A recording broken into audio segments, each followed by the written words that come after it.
गोस्वामी था जो ओबीसी था, हाँ, और उसको नहीं पता था कि वो ओबीसी से है। ब्राह्मणों ने उसको बहका करके उसके आग लगा दी। उसने दाह नहीं किया था, उसको जलाया गया था, बिल्कुल उसका मर्डर किया गया था। और जब बाद में उसको पता चला, ये बात, उसकी डेथ हो गई शायद 5-6 साल पहले, उसको जब बाद में ये बताया गया कि तुम भी तो ओबीसी हो, तब उसको इस बात का पश्चाताप हुआ। आज उसके परिवार में शायद 4 या 5 लोग ओबीसी रिजर्वेशन से गवर्नमेंट जॉब में हैं। तो ये लोग जो होते हैं हमारे लोगों का हथियार के रूप में हमारे ही खिलाफ इस्तेमाल करते हैं। वो सिर्फ और सिर्फ मंडल के विरोध में कमंडल का पूरा एक षड्यंत्र था। कैसे ओबीसी आरक्षण का विरोध किया जाए, कैसे उसको ये बताया जाए कि इससे समाज का नुकसान होगा। यहाँ तक कि उसमें यह भी प्रचारित किया गया था कि तुम्हें जो है ओबीसी वालों को ये भ्रम कर दिया गया, जो उच्च जातियाँ अपने आप को समझती हैं ओबीसी की, अरे तुम्हें ये दलित बना रहे हैं। तो कई तरह के नैरेटिव सेट किए गए कि कैसे विरोध हो, तुम्हें ये दलित बना रहे हैं, तुम्हें ये नीच जाति का बना रहे हैं आरक्षण दे करके।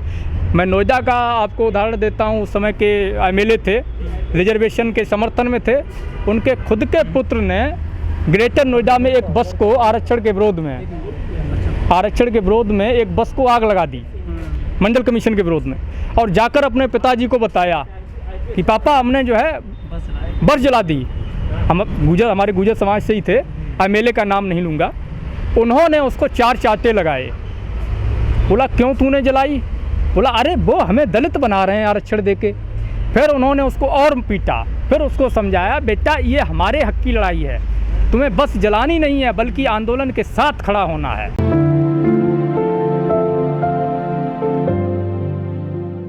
ओबीसी की वास्तविक जो संख्या जब पता चलेगी, और संख्या के बाद विषय संख्या तक का नहीं है, अगर केवल नंबर बताने होते तो कोई भी सरकार कब का बता चुकी होती।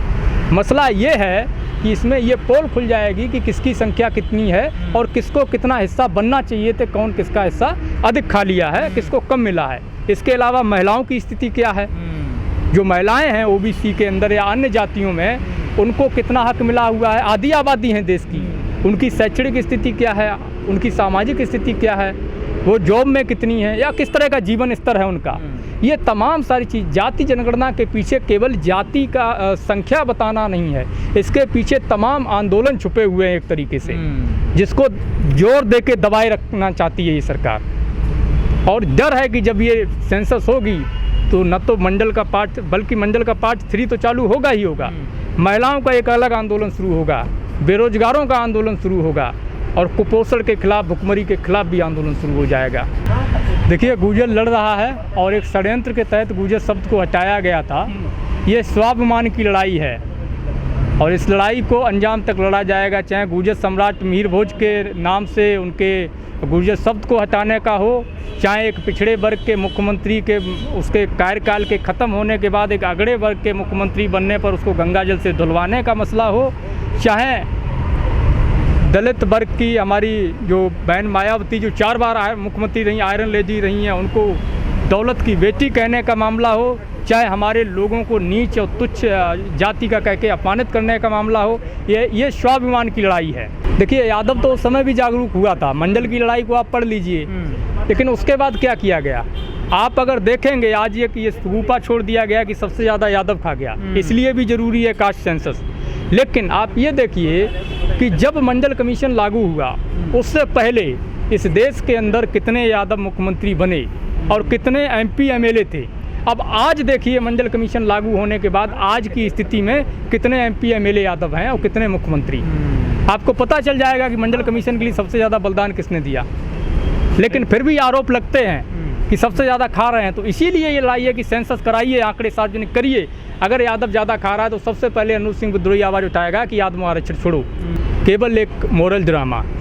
अगर उनको जातियों की गिनती का मूवमेंट चलाना होता तो वो लोग सड़कों पे आते।